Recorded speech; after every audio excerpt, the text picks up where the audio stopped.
Hey everybody, welcome to our SNL Season 46, Episode 5 Roundtable discussing host John Mulaney and musical guest The Strokes. My name is John Schneider, and just like Uncle Ron, I hope no one is making any memes of me right now. We have an incredible show tonight with a really fun panel, but before we get to them, I want to remind you all that if you haven't checked out last week's Roundtable, I really encourage you to. It was a great show. We had Rich Hackenberg, Darren Patterson from the SNL Nerds podcast, and superfan Andrew Haynes. So make sure to look it up on YouTube, search SNL Stats, and subscribe, or you can find it in audio form on any podcatcher. Now, turning to tonight's show, I can't wait to introduce you to our panel. First up, I am so excited to have this guy here. He's an incredible actor and impressionist. He was the first cast member ever to be cast on both Mad TV and Saturday Night Live, appearing on SNL from 2001 to 2004. Some people know him as his character Drunk Girl, but I, of course, will never forget his many impressions, which you can now see in full force on his new podcast, The Jeff Richards Show, where he interviews other celebrities. Jeff Richards, welcome to the SNL Stats Roundtable. Thank you for having me. You didn't flub a word. You're spot on. We don't have to do it again. We'll just keep going. So we're take two. We can just keep going from here on, I think. Yeah. Well, thank you for being on the show tonight. I'm sure everybody's going to be very excited to hear from you. So we'll get to all those questions coming right up. Next up, he is the SNL recapper for Entertainment Weekly and a frequent writer for Vulture. He created the SNL In Review Experience, and he joined us for our Bill Burr Roundtable. Andy Hoglund, welcome back to the show. I hope you have a drink ready to go. Oh, I do. I'm drinking DC Bra, the IPA, in tribute to the election that's happening apparently this week.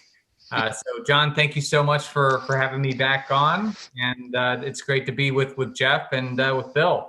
Yeah, some people are going to need those drinks, so I'm glad you have it now. Last but not least, we heard him in our season premiere Chris Rock coverage. He is superfan Bill Kenney, who has a 34-year streak of never missing an SNL episode. Bill, how you doing? I'm doing well. Thanks for having me back. It is my pleasure.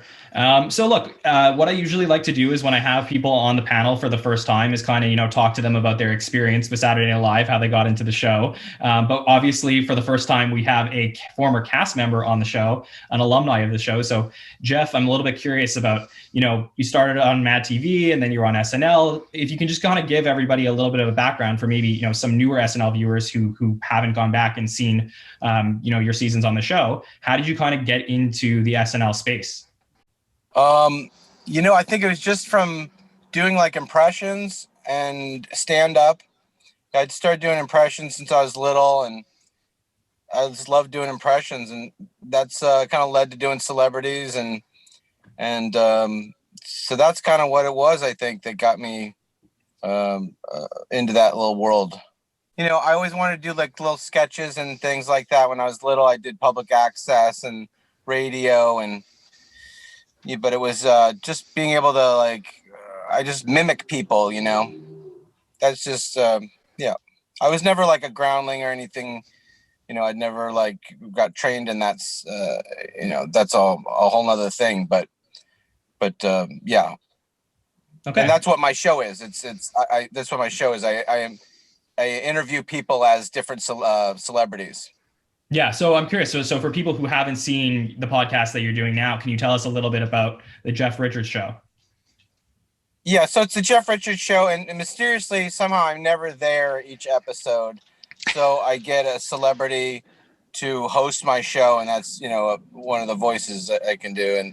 And they just interview the show guest.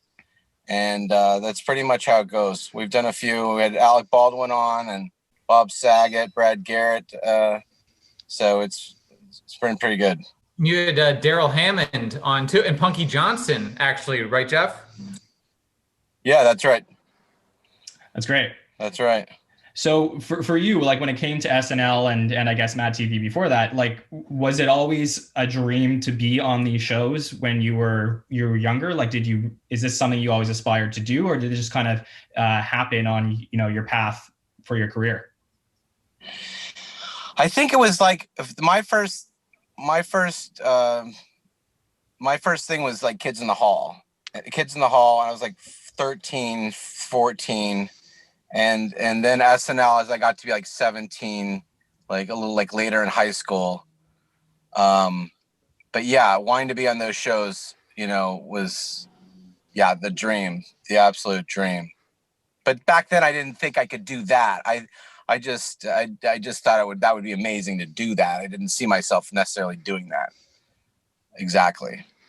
Okay. And did you have like a moment when you were on the show where it was like, oh my God, I'm on SNL? Like, did you have that like was it like when a certain host came in or a certain episode of the show happened? Did you have that moment for yourself?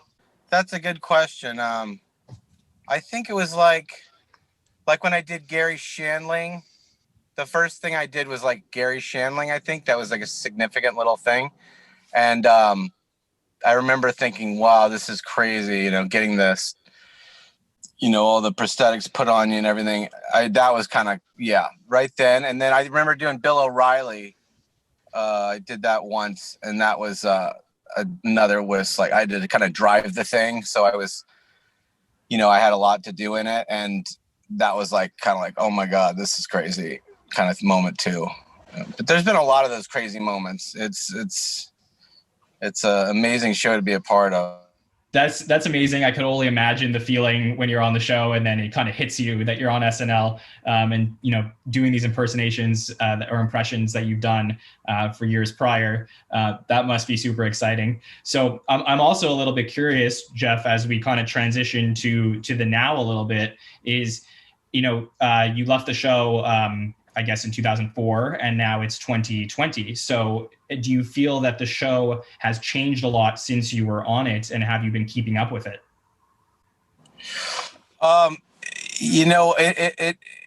It's the same sort of thing. I mean, I think with like, it's great that they can start, doing the shows from the real place, because that was a concern for me. I was like, how's that going to keep going that way? But, I think it's the same thing as it always has been, trying to find funny characters and funny observational things that they can do and make light of what's going on without getting too, political, too, crazy or whatever. Well, Andy, I kind of want to ask you, I was taking a look at your review of the show that you did on Entertainment Weekly, which I always encourage everyone to check out. Andy always does amazing recaps with alumni. So, I encourage everyone to read it. And it was great to see your opinion about the John Mulaney show, especially this being on Halloween. It really felt like a special show. So I'm curious, we haven't heard from you in a few weeks. How's your opinion been on the last few weeks of shows? I mean, I think it's a fun season so far. As Jeff was just mentioning, there's a lot of barriers that come with season 46 that are pretty unprecedented. What with the coronavirus and the public health crisis that's ongoing. And I don't think that's, as we've discussed before on this, that's not necessarily bad for the show to have a little bit of limitations. I almost feel like they've been a little bit, too kind of drunk with their resources or something almost. So having that element into the comedy, I think, has been really interesting.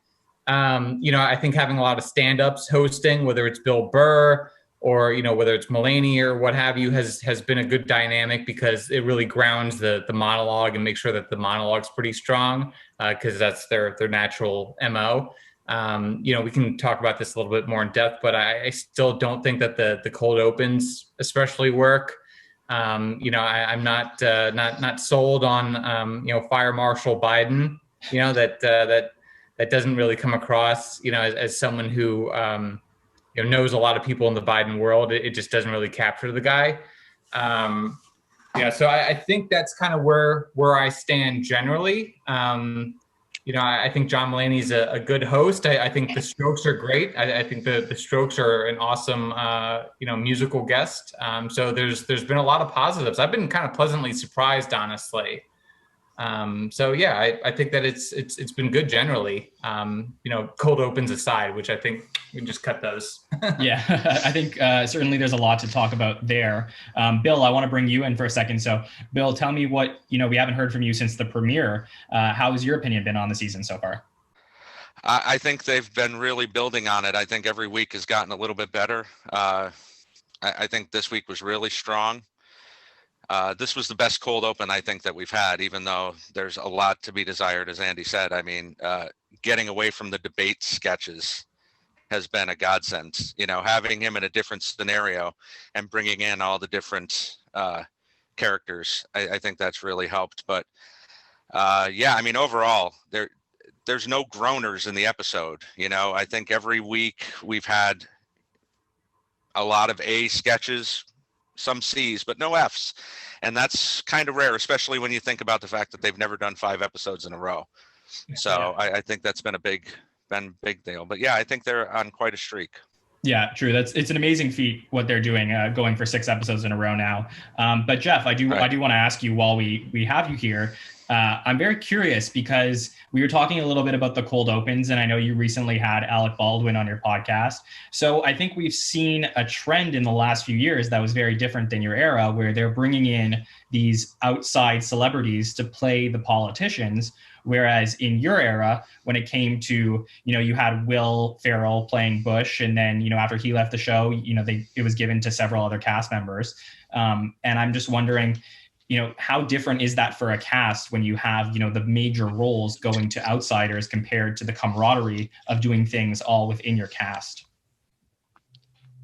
Yeah, I mean, it probably sucks, right? I mean, it's less opportunity, but it's better probably for the show overall, I think. It's better for the show. Whatever's better for the show, kind of the way you have to side with it.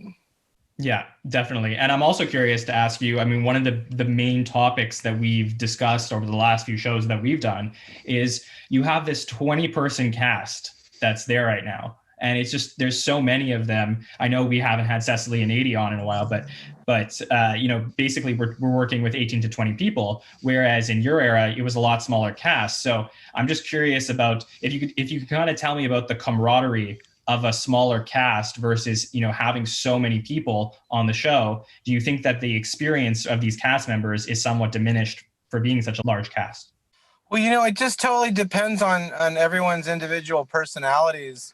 I don't know if it's like if you have 50 people on a cast, it depends how everybody breaks off into different little factions and I don't know. I think if you have 15 people or 20 people, it's tough. There's not a lot of attention you can get overall. And then, of course, if everyone's a big star already, it's, harder that, so yeah, it's like the first few seasons, it was a lot, easier, because everything, you had to do everything yourself. But yeah, so many people, but it's good, I guess, too. I don't know. Actually, I have a question kind of going off that a little bit for Jeff, if that's okay, John. Yeah. Feel free. So Jeff, you were on the show when Keenan first started, and obviously he's, it's now 18 years later, he's still in the cast. He's the elder statesman, right? And I feel like the elder statesman of your cast was Daryl Hammond. So I know that you've, spoken with Daryl and you guys have gone on each other's podcast recently. I was wondering if you could speak to what it was like having him, as this, like, I don't know if mentor figure is the right word, but what was it like having someone who had been in the cast for a long time, compared to like someone like Punky Johnson, who's working with Keenan, who's been on for a long time, if that makes sense. Yeah, I mean, I always loved Daryl, and I always knew all about him and knew all his impressions, and I just kind of felt I was like, that's all I ever want to do is like impressions, so yeah, it was like, I just watched him and watched what he did, and the way he studied just tape and little, he's just he's the consummate impressionist, Right. I'm curious, Jeff, if there was a moment in the last 16 years that you kind of thought about, oh, if I really wish that I was still on SNL because I would love to do an impression of this person. Not really, because I don't know. Like, I felt like with Snapchat and being able to put, this sounds silly, but putting filters on your face and, like a picture of someone and, a face swap, that was like being on SNL again. I know that might sound really weird, but, have to have the look, because that's the only thing you don't get. You can get the voice, you can get everything down, the physical, parts, but now, and that's what's nice about the podcast I'm doing too, has deep fake. So we deep fake the faces. And so I don't feel like I had, need to be there or whatever, but yeah, there are certain opportunities, certain impressions that you go, this would have probably done okay. Yeah. Yeah, the technology is like caught up to Jeff, I feel like, almost, where he like you watch these videos and he becomes like Robert Downey Jr. So I feel like it must be an exciting time right now to be an impressionist with everything that's available. Yes, absolutely. Bill, not to put you on the spot or anything, but I'm curious, as somebody who's watched the show, like I said, never missed an episode for 34 years, and you've watched Jeff in his era, and you're watching stuff now. Is there anything that you've always wanted to ask an SNL cast member for someone who's just like been such a fan? I don't know. I mean, you're always curious about the backstage stuff, how the show gets put together and things like that, I think, as a long-term fan. But I guess seeing, you mentioned your Bill O'Reilly impression, and you had the best Bill O'Reilly by far. Like, how did you come to decide to do that? I mean, were you approached to do Bill O'Reilly, or did you go to Lauren or somebody and say, I'd love to give this a try? No, Shoemaker asked me if I could do Bill O'Reilly, and I said, let me try to learn it, and then I just kind of got it down enough to write a sketch, I guess, and went from there. So I didn't think to do it at first. No, he did. Yeah. Cool. Yeah. Well done, though. Thank you. One of those things that I've always wanted to ask somebody who was there was, were you at the, just to check, were you at the SNL 40th anniversary? Yes. Okay. Do you have anything, like any fun anecdotes from that evening? Anything really cool? Because to me, that's like the Super Bowl of like any, SNL person's life, is just like being there with all of these incredible people. Oh, it's like I was like Cinderella or something. I was just, staring at everybody. It was amazing. It was great. The food was great, and it was awesome. And then the after party, I don't even know if you'd call it the after party. It was just a party that just kept going. And Prince played, and I remember there's one point it was like Prince and Paul McCartney on stage at the same time. Yeah, it was like incredible night. It's awesome. Yeah, and then so I mean, for me, that was I was an SNL fan, from when I was in, high school, elementary school, and I was watching and in your era and the eras after you. But it was really SNL's 40th anniversary that gave me the inspiration to go back, all the way to the 70s and check out everything. So I fully appreciated, everything that was happening that evening, just because it was the coolest experience to see cast members from 1975 be in a sketch with cast members from 2014. Yeah. It was awesome. Yeah, it was great. I'm also curious to ask you if there was ever like a really amazing host that came in while you were on the show that just like stood out to you, that was like, oh, this is the coolest thing ever, having this particular host on with us. Definitely Robert De Niro. And I got to be in a couple sketches with him. One was that got cut. I don't know if you probably know all about all the stuff that gets cut, right? I did a Charlie Rose with him, and that got cut. But it was just, just seeing him and standing so close to him. And at one point in the Peter Pan sketch, he was choking me, and he was like, just had his hands around my neck. That was another surreal moment where you just go, this is like, you got to be kidding me. This is just, but so I'd say Robert De Niro for that one. Okay. And have you been keeping up with the latest season of the show? Not recently. I want to, and I'm going to catch up. It's just been, I haven't had the chance yet to. How's it been? Everything been good?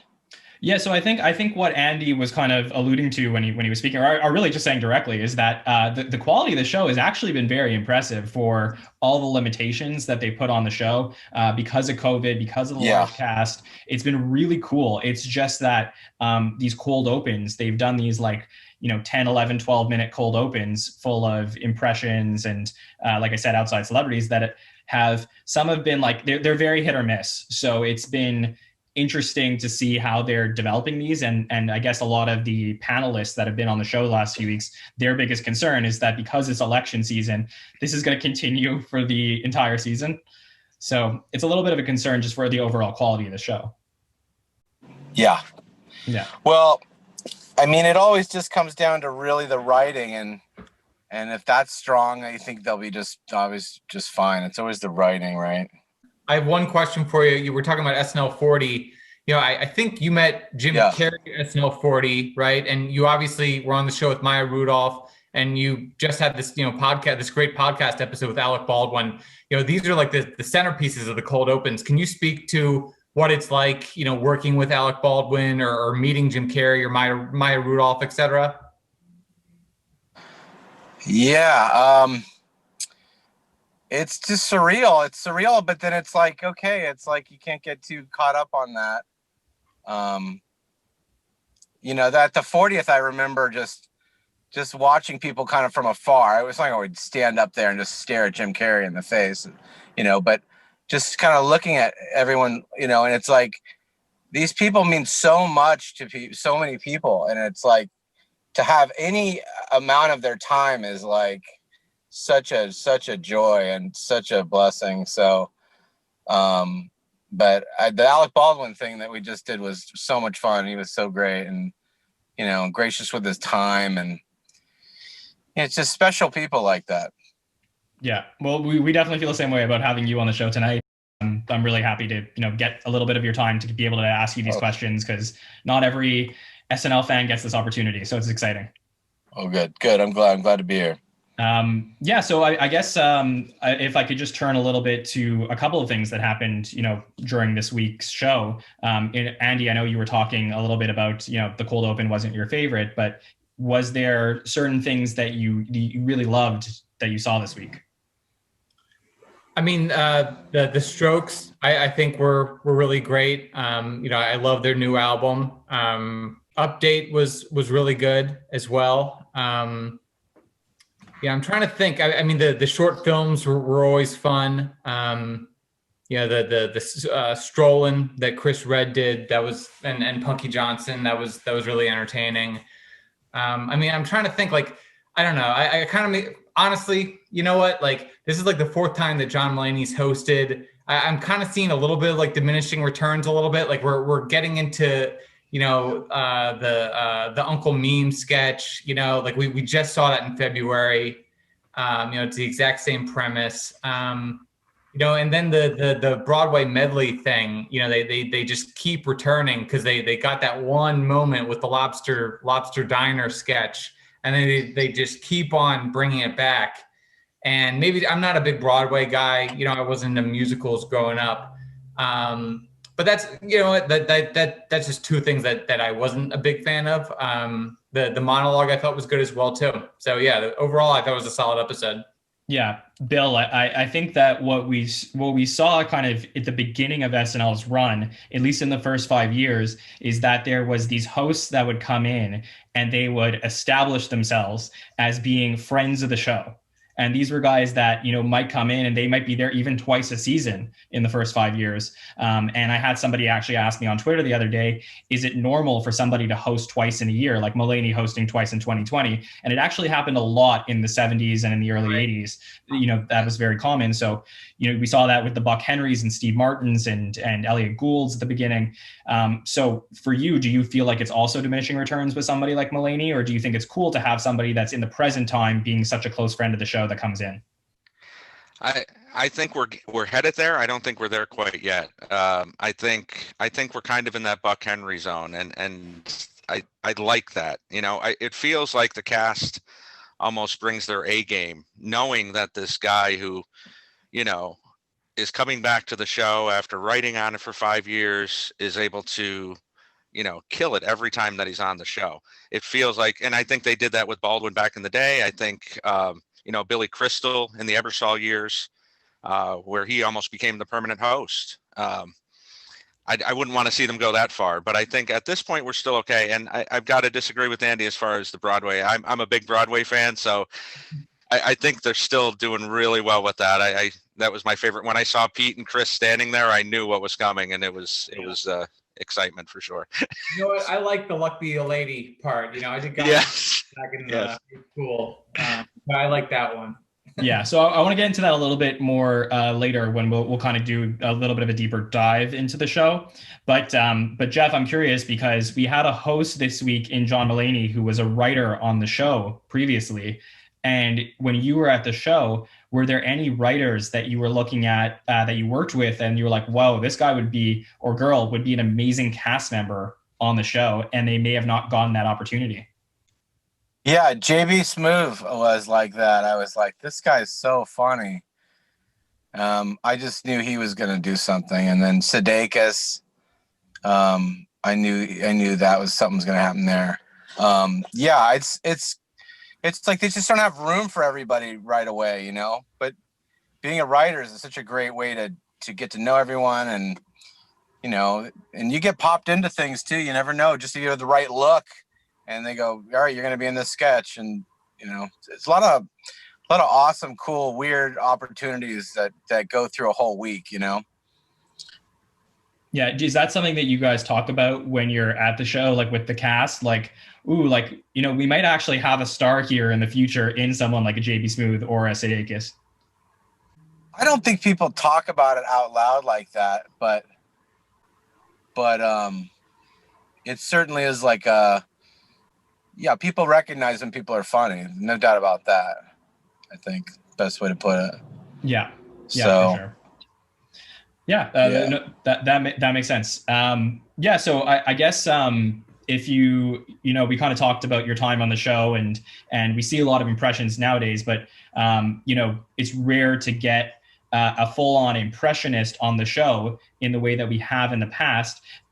Except that we've seen more female impressionists on the show in the last few years. So I don't know if you had a chance to check out, Melissa Villaseñor's impressions or Chloe Fineman's impressions over the last few years. But I'm curious your opinion on any like impressionists in the last few years that have stood out to you on the show. Oh yeah, I know Melissa from years ago. She's awesome, fantastic, shape-shifting impressionist. There's a lot of. And Chloe, I've seen a lot of her stuff. She's great. Yeah, I think it's just sort of a knack to be able to do them, but you can learn. You get better at it when you get on the show. And then they like I said, they ask you to learn certain ones. Like they'll need you look like Pete Rose, so it's like, okay. You just put the hair on them and then, watch a little Pete Rose. And I like that. It's fun. Can you give us a little bit of like a behind the scenes look at the way an impressionist, builds an impression for the show? I know that, I would assume like there is some, setting up a video camera at home and recording yourself and looking at the impression, but do you have any like tips for like up and coming impressionists who are really looking to make a name for themselves? I don't know. Just don't rush it. I think you just like listen, take your time with it. Like I always if I'm trying to learn someone, I don't try to get the voice right away. Just listen, lay down and listen to it for a while. Just take my time. I don't know if that's good advice, but I always feel like when you try to come to the conclusion of what it is too fast, it could have been better sometimes. You just take your time. I don't know. That's what I'd say. Okay. And was there ever like a moment where somebody, like a producer on the show, came to you and says like, hey, Jeff, like I need an impression this Saturday of this person, and you actually had a difficult time preparing for that particular impression? Well, I had to learn Rush Limbaugh once. It wasn't that was challenging. Yeah, for sure. Yeah, you never know if you quite have it either. It's like usually when if you're not on SNL, you just do it in your stand-up as long as it takes to where you're really comfortable with it. But yeah, if you have to do it that week or something, you're not really, it's a leap of faith, you know? Yeah. And I'm also curious if you don't mind me asking, do you find that for an impressionist, is it a little bit more difficult to do sketch comedy when you're not doing an impression of a particular person, as opposed to somebody who kind of, trains themselves in the sketch, world a little bit more? I guess it just depends on who it is. I mean, some are easier than others. I mean, like ones that you've come up with yourself, your own character stuff, that's one thing. And then, you get in a sketch where it's like, okay, this is Jimmy's character. And then it kind of goes something like this. And, that's not like super comfortable for you to do. You just kind of stumble through it. I mean, I remember we had to do a couple different ones like that where I was like, this is kind of like, a little challenging. It's challenging. It can't be more challenging than Saturday Night Live, Yeah, that's for sure. Andy, I don't know if you wanted to jump in on that for any of the impressionists that have been on the show in the last few years compared to an impressionist who was on in previous eras. Yeah, that's a good question. I mean, I feel like, the show's kind of evolved, and you bring up a great point that, you don't have someone with, like Kate's or Chloe's skill set necessarily as a male cast member. I'm trying to think of who's kind of filling that role. I guess Beck is kind of the closest, and he's not really an impressionist, really. I'm not sure that we've had one since Bill Hader left the show. Yeah, right. Like none of them do really what Jeff does, right? Like none of them really like inhabit and really like nail that voice. Which I guess you could probably attribute to a couple different things, outsourcing to celebrities or, it's just a much more female driven show in general as well, too. That's actually a really good point. I hadn't really thought about that before, but it kind of shows how the show's evolved, since the early aughts. Yeah. Bill, do you have an opinion on that? I agree. I mean, I would love to see Melissa get more impressions on, because it's clear that she has such an arsenal of impressions that she hasn't even broken out yet. I mean, when she sat there doing Stevie Nicks a couple weeks ago, I mean, it was just so good. So, yeah, I mean, but yeah, there's really nobody. I mean, Beck would be the best example, but I mean, he doesn't even really do the voice. I mean, he's not doing Pence's voice. He's McConnell. I mean, I think anybody can do McConnell. Uptight, prideful white. That's right. They're all character. Like, it's not like what Jeff does with like really, exactly. Like it's different. Exactly. Yeah, and Jeff, if you don't mind, if I transition a little bit like off the show, which is, do you find that a cast member, once they're finished their career on SNL, might have a harder time getting roles in other things as an impressionist versus a someone who's more trained in sketch? Yeah, I mean you just have to make your own openings for voices. I think it's not an easy road. Like if you're just, it's like coming up with a show, the podcast, and it's just a podcast, but it's like to find a vehicle for impressions. It is just really SNL. And then after that, it's whatever you can kind of hodgepodge together. It used to be doing live shows, but now I don't know what's going to happen. Yeah. But people love impressions, right? Yeah.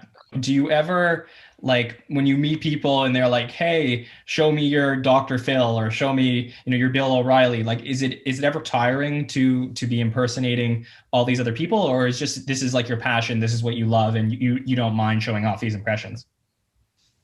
Is this your subtle way of getting me to do impressions? It is not, but damn. You're welcome to. But I'm curious about it, because I don't know if you get asked that a lot. Yeah. I don't mind doing it. It's fun. I like doing them. Some I like doing more than others, but I don't mind doing them. I used to like doing them on the radio and all that kind of stuff. It's fun. Okay. And do you have like a favorite impression that you enjoy doing more than others? I just like to do Robert Downey Jr. because Robert Downey Jr. has this certain, this sort of, this crescendo, this post-colonialism, menudo, like, this slurpy, like, you know what I mean? So good. This weird, this cathartic, this like, evolving, like interdimensional, like dipshit, like this and that. Do you ever have anybody come up to you and then they're like, you're a real asshole, you don't do me well at all, but you're really like nailing them? Gary Busey. I don't see it. I don't see it. And you actually, I think I do remember there was that really funny sketch where you're like all reality stars like sitting in a sauna or something like that. Right. It was like a dating show, I think. Yeah, it was with like Rachel Dratch. Yeah. Yeah, and then Jimmy was playing Gilbert Gottfried as well, and I think you were playing Busey, and there's one of those that always just like stood out to me. Here's a candy cane full of many other little different candy canes. It's a big candy cane with tiny little candy canes. Just stupid stuff like that, I guess I was wondering, again, I keep on going back to the Strokes. I think their first episode was when you were on the show, Jeff. Do you remember when they came? Are you a fan of the Strokes? What was it like? Yeah. The Strokes are great. I remember Julian, when he was there, I think he was like 19. And at the time I was smoking, I have a cigarette every now and then. And I just kind of started doing a little bit of that. And he wanted to smoke a cigarette. And he was like, wanted to smoke a cigarette. And I'm like, here, come into my dressing room, And we had a cigarette in my dressing room. And it was pretty cool. But that's just a story about the Strokes. That's a story about the Strokes. Right. No, they're fantastic. I mean, they're great. It was awesome. They're awesome. Love the Strokes. One thing I do want to ask you that I was kind of like looking at certain episodes that you were on the show because I knew you were coming on tonight with us, and one of those episodes was the first time that Justin Timberlake hosted, and I've always been like a big JT fan, and I know that the narrative at the time was like, oh, that they're going to have this like pop star on who's not going to be good for the show, and he ended up becoming this really big star. And I know you were in one of those like the Barry Gibb talk show sketches where you played Al Franken with JT, and I'm curious if you have any JT stories that were really cool about your first time meeting him. I don't have anything specifically, but he is awesome, and that was one of my favorite shows. And he's just super nice guy, super talented, and that was a real fun week. I don't remember anything specifically. Yeah. Bill, what about you? Anything you got for Jeff? Well, I was curious. We were talking during the premiere how this season may turn into kind of a time capsule of, everybody wearing masks and coronavirus. Your first show was after 9/11 and, the anthrax scares that came right after that. I mean, what was it like to be kind of in the middle of that and, in the epicenter of the world, basically, at the time? Yeah, it was a real punch in the gut. And I just remember us like having a meeting and then them saying kind of like, well, this is kind of how we have to go forward with the comedy part. We have to keep it kind of more physical stuff and silly and, and it was crazy because it was like, you're wondering like, are people going to laugh? Like it's such a serious time. It's, are people going to, but then people need it more than ever. So people always need to laugh, so, but things went on, moved on, kept going. Yeah. Did you guys feel a responsibility like coming back right after 9/11? I don't know. I was just brand new. I'd moved out there like a week before or 2 weeks before 9/11. Wow. And, I was just going with the flow. I didn't know how anything worked anyway, so this is just another layer of, but it worked out, it worked out. Obviously things can always rebound. Okay. Well, we only have a few more minutes with you, so I do want to give you the opportunity. I know we plugged your podcast earlier, but give me or all SNL fans, anyone who's, checking out our show, give us the elevator pitch. Why should everybody come watch your interviews? I think it's fun because it's like improv. It's a podcast, but it's also deep faked on YouTube. You can watch it deep faked. It's I really interview people like the person I'm portraying them to be, so it's, I don't know what else to say. Andy, what do you think? You've seen it, haven't you? Yeah, I've seen a couple episodes. I just think it's a really unique premise for a podcast.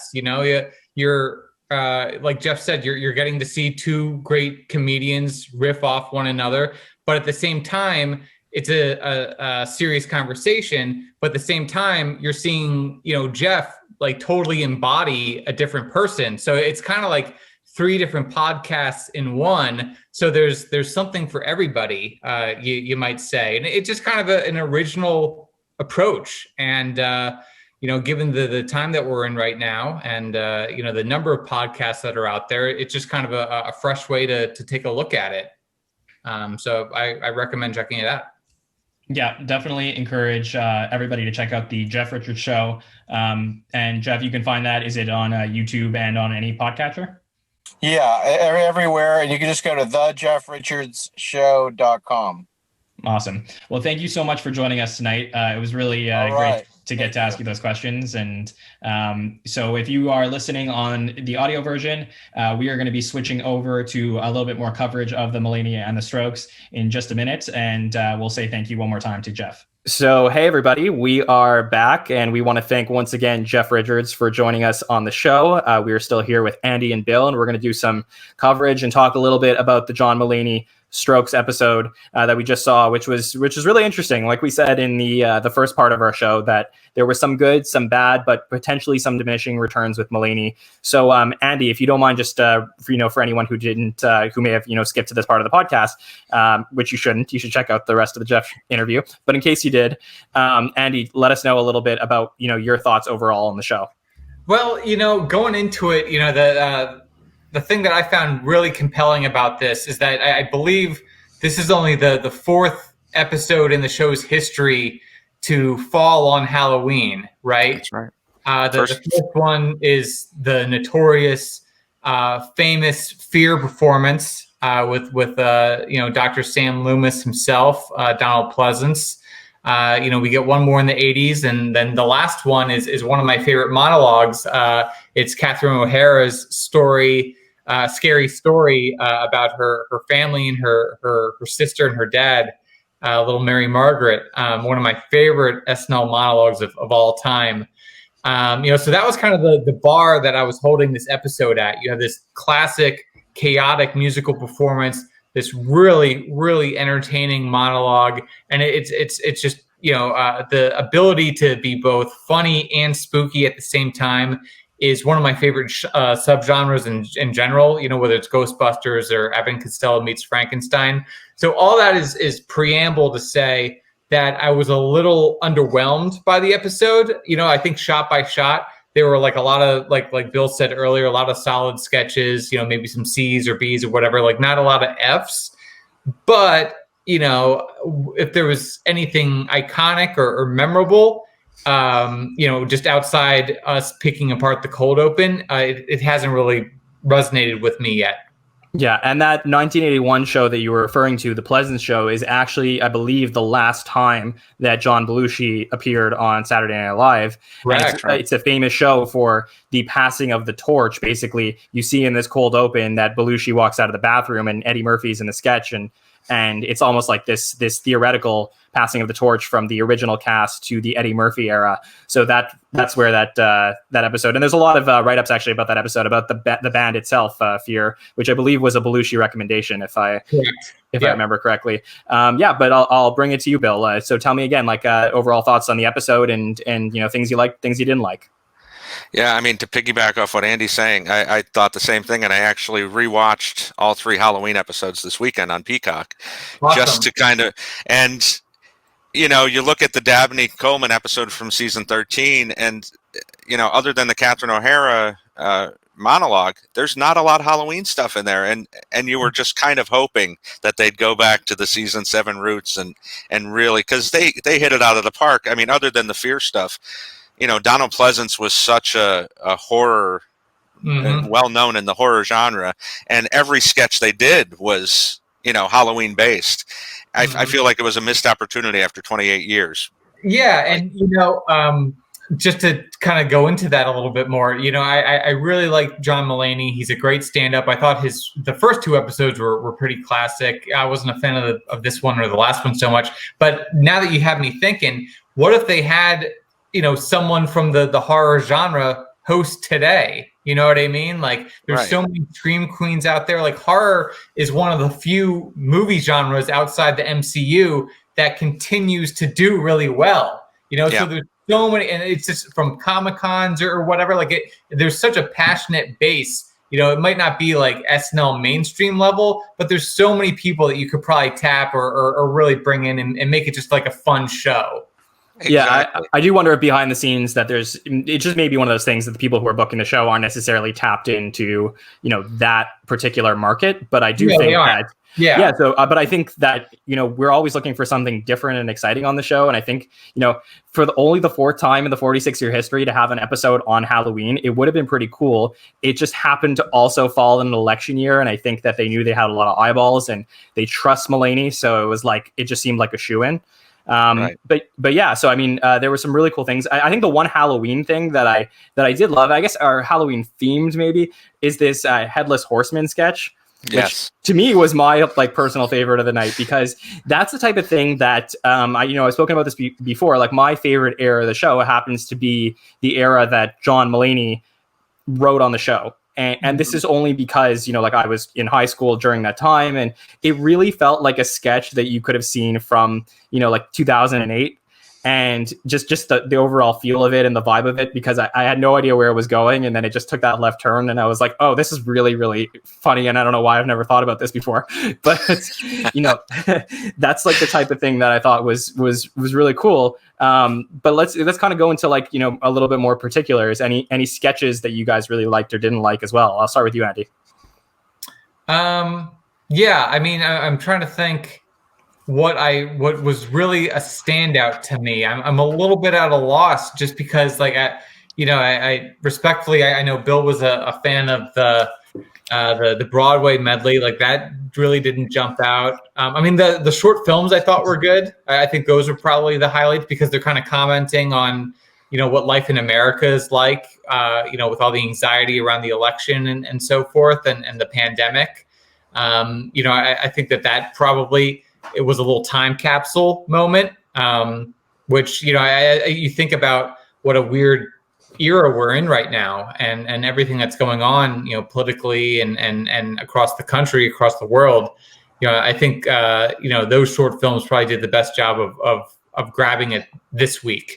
And we've seen other sketches earlier this season that touched on it similarly, with, the Bill Burr one and whatnot, Yeah, absolutely. And I think with regards to the New York musical sketch that we had, I mean, we all knew we were getting it, and there is a chance of diminishing returns, but it did kind of feel, the sketch that I always think of is the one that Taran Killam did with the boxes, like that theater one where they would carry around the boxes, and then they would, they would try and figure out and they would just yell weird things. And I think it was just perfectly made for a theater buff would love that type of thing.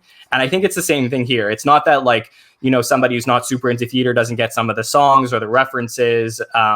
But it's just, it feels very niche.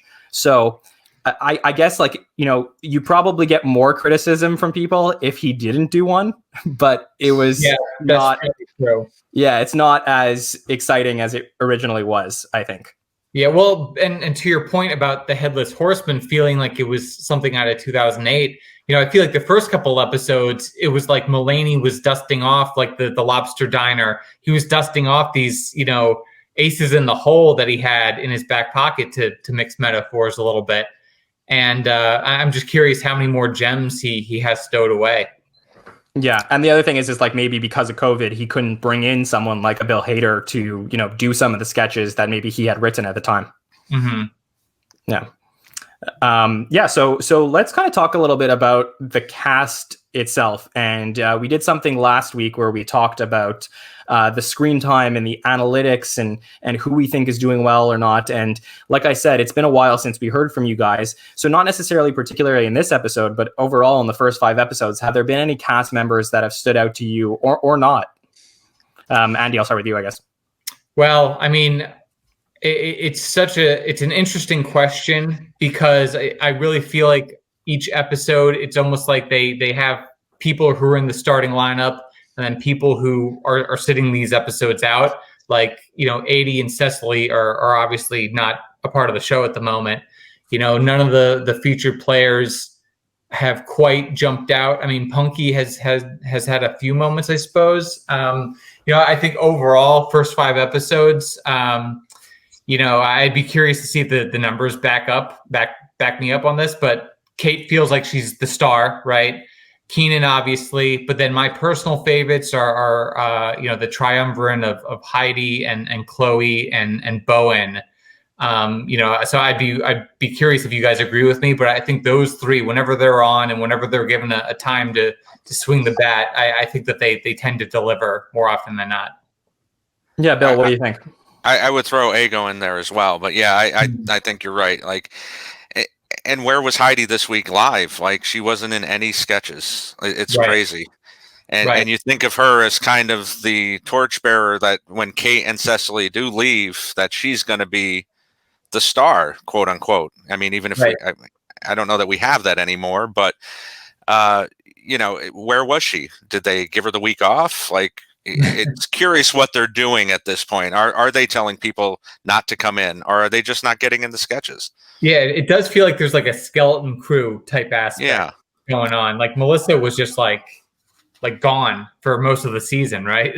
Right. Yeah, I mean, they're definitely not telling her to come in. It's just that she's there. It's just one of the things that we theorized in the last couple of weeks was if potentially someone is getting written for a lot one week, if maybe because they have such a large cast that they're not using them as much the next week, and they have the opportunity now that they're doing 6 shows in a row, like to use this large cast and not tire them out too much.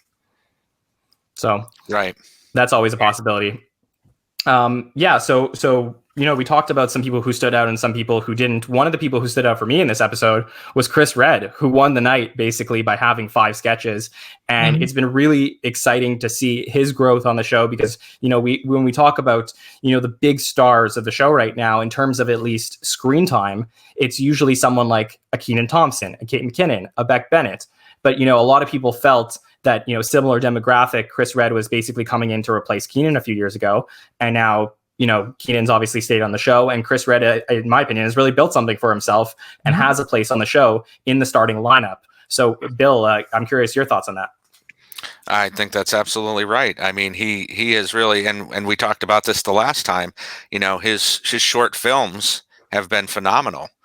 Something we haven't really seen since Andy, and seeing him in the live sketches as much as he's been the last couple of weeks as well has been really great to see. I think, you're seeing between him and Ego and Heidi, the people have been on the show 3 or 4 years, finally getting, that real meat on the bone as far as the episodes.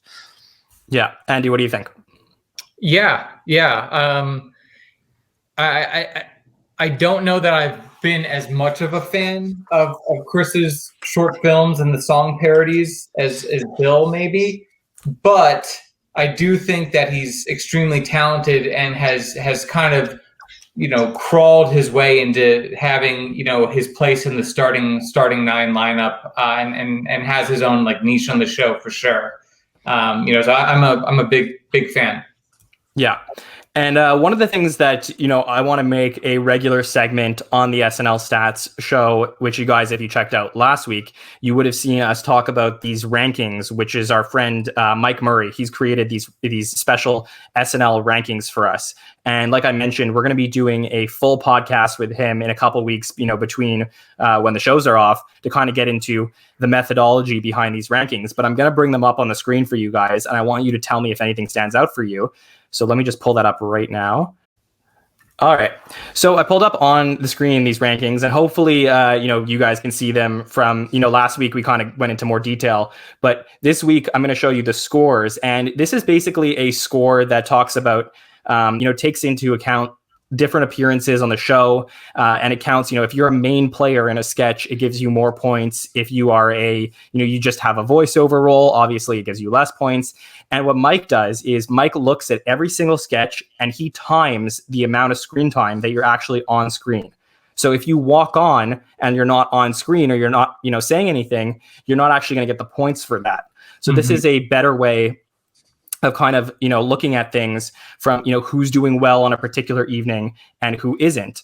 So one of the discussions we have, and I'm curious for both of you guys, your opinion on it, is that comedy is so subjective, but we're trying to find an objective way of evaluating who's doing well on the show or not. So Andy, is there anything that stands out to you with these rankings? So I'm just trying to understand. So Sure. This is like a weighted formula or algorithm? Is that how we're designing these? So I don't want to get too complicated just for the purposes of the podcast, but basically it is an algorithm that scores on a particular evening how, impactful your appearances are on the show. So it basically times the amount of time you're on screen and what role you have in a sketch. So if you are a large, you have a big role in a particular sketch and you spend a lot of time on screen, your score will be much higher. Yeah, I'm just I'd love to kind of pick his brain about how he determines this. Just glancing this in real time, it's curious that Jost and Che are kind of middle of the pack, despite the fact that they dominate the segment of the show. Weekend Update is like a pillar of the show, and they're 7 or 8 behind someone like Chris Redd. So here's the answer for that, Andy, is that basically I have also screen time running at the bottom of the screen. And if you take a look, Chris was on the screen for a total of 6 minutes and 21 seconds, whereas Che was on for 3 minutes and 45 seconds. So you have someone like Chris almost doubling screen time, even though that Che gets his own segment on the show. Right.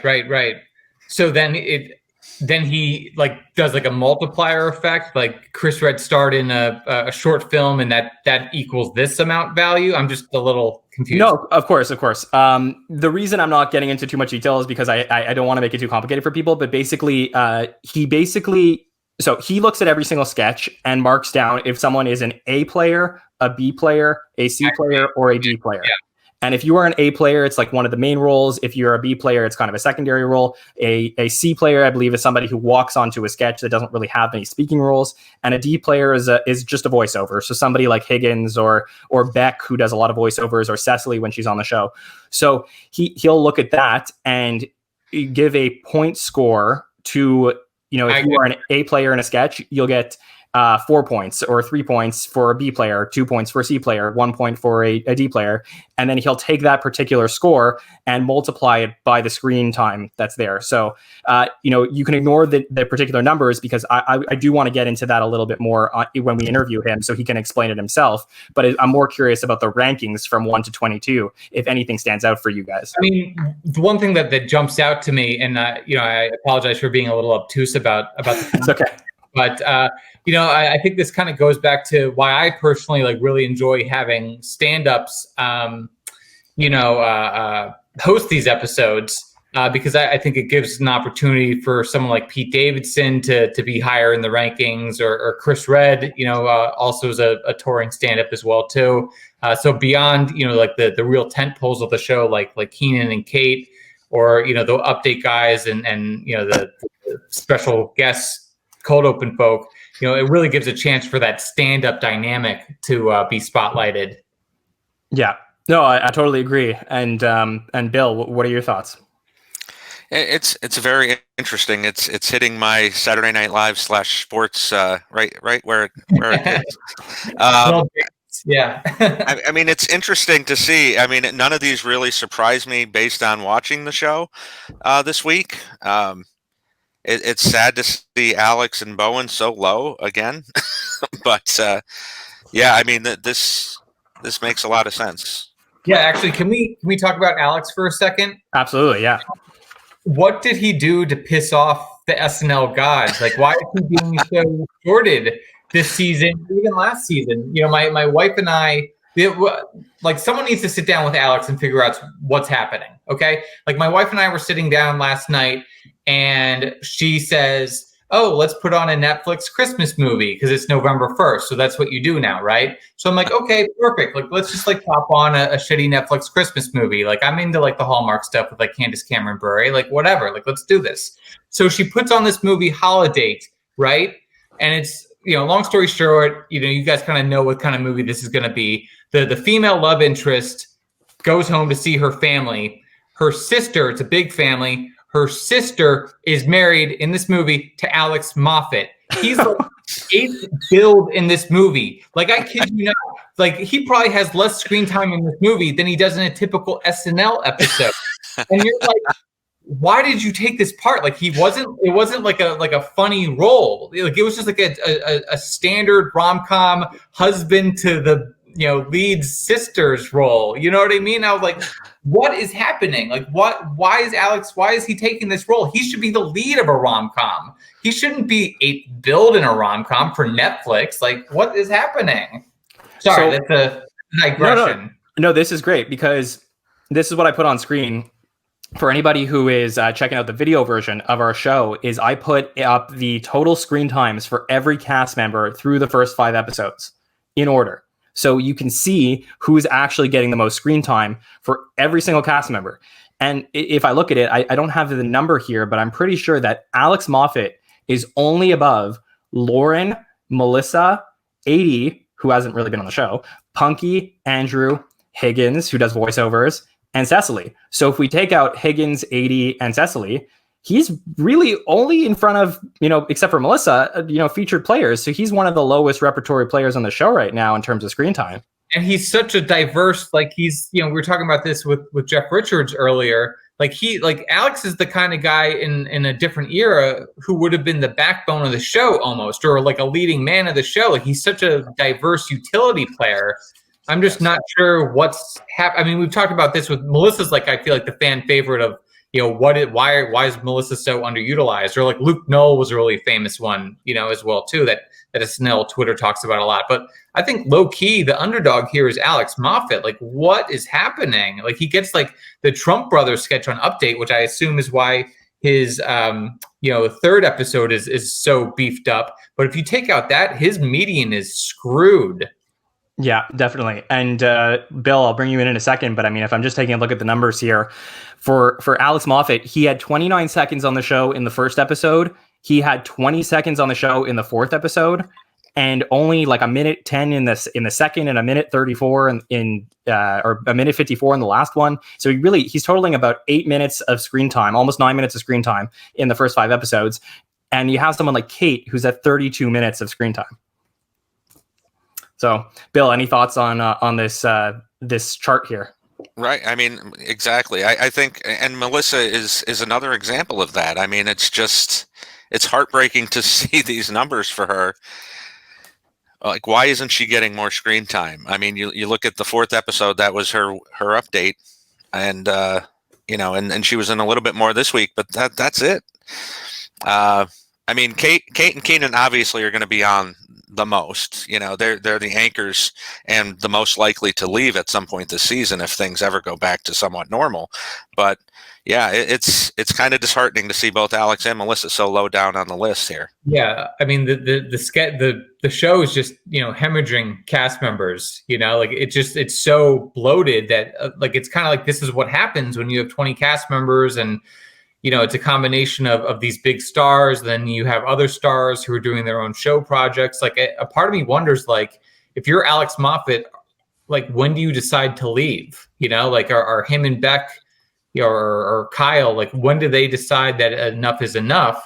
But as Jeff was kind of alluding to earlier, it's almost like, now the comedy landscape is what it is. You leave the show, there's not really a place for you. You're just like another person in Hollywood, kind of. Like, there's not a lot of sitcoms going around. You know what I mean? Like, right. Yeah, it's very true. But look, I mean, there's some people on the show that we want to see more of, and it's only out of love that we're saying this, because we have a lot of incredible performers on the show, and we just want to see more of them. So my hope is that post-election, these numbers will stop being so skewed in one direction and really more spread out evenly amongst the cast as we move forward. But you never know, and really, the first post-election episode as I transition to what's coming up is Dave Chappelle. And I told a funny Dave Chappelle story last week on the podcast, if you want to go back and check that out, about the time I met Dave Chappelle. But, I've had so many panelists. The number one thing I've said to people, or the number one response to my question this season about what do you guys want to see, is I want to see another post-election Dave Chappelle episode. And we got our wish. Yes. So, if you both can give me, one thing that you really want to see this Saturday with Dave Chappelle. Bill, I'll start with you. Well, the only thing that pulled me away from watching 1984 SNLs on Peacock was the fact that they put Chappelle's show on Netflix this weekend. So, I mean, I'm very excited to see these two forces come back together. Hopefully it won't be as maudlin as 2016. Who knows? I don't think anybody's going to be surprised either way, like they were in 2016. But it'll be interesting to see his monologue, especially. Mm-hmm.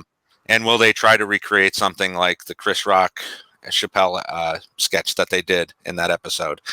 But yeah, I mean, that's my biggest hope, is that his monologue makes us feel all a little bit better either way.